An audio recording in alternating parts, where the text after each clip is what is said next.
続けていた。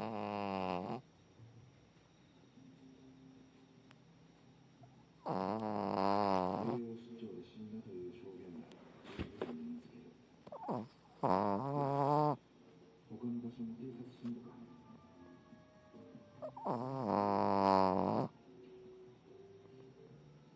大森は用を足し、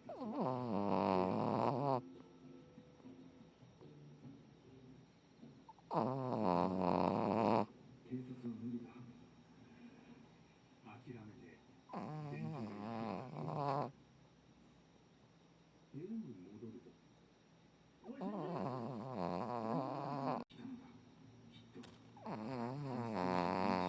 棒で殴り殺したという恐るべき存在こそ彼らに違いあるまい。また脱走者北川の証言と一致した。